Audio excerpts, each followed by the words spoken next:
দেখি কোন মায়ের বেটা ফতুয়া দেয় যে হারাম।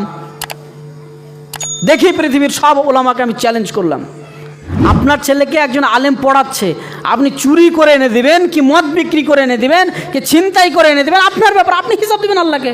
আপনি কেন আলেমকে বলছেন যে বিড়ি বাঁধা যদি হারাম হয় তাহলে মৌলবীরা টাকা লিছে কেন?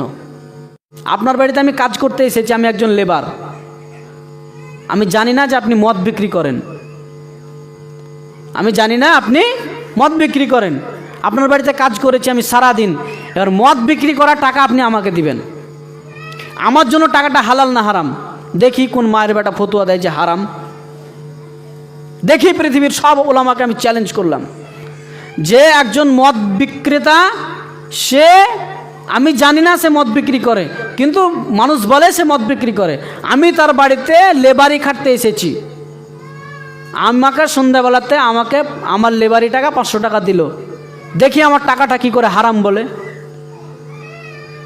আমি যখন মদ বিক্রি করবো তখন আমার জন্য হারাম। আমি সারাদিন দুধ বিক্রি করেছি, আমার টাকাটা কি হালাল, টাকাটা আমার হালাল।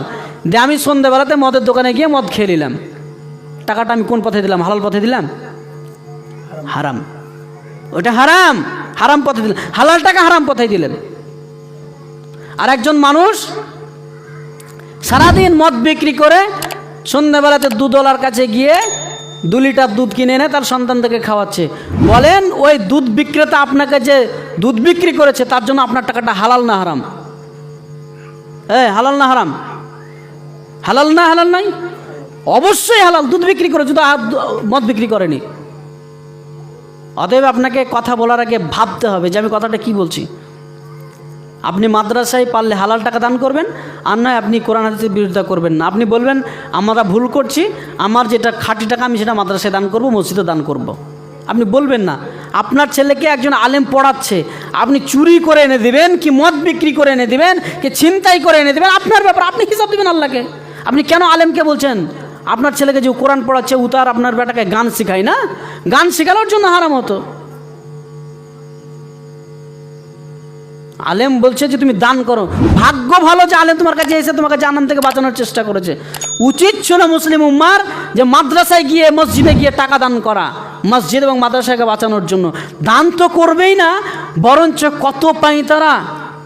আর এরা বলে আমাদের মতো ইমানদার পৃথিবীতে নাই। আমি ভালো করে চিনি যারা এইসব কথা বলে, তারা না নামাজ পড়ে, না আছে তাদের ইসলামের সঙ্গে কোনো সম্পর্ক, না কোরআন পড়া জানে, বেটা কিচ্ছু জানে না, কালেমা জানে না, সারাদিন শুধু কোরআন হাদিসের বিরোধিতা করা ছাড়া কোনো আর কাজ নাই। কার কি ভুল, কার কি ভুল?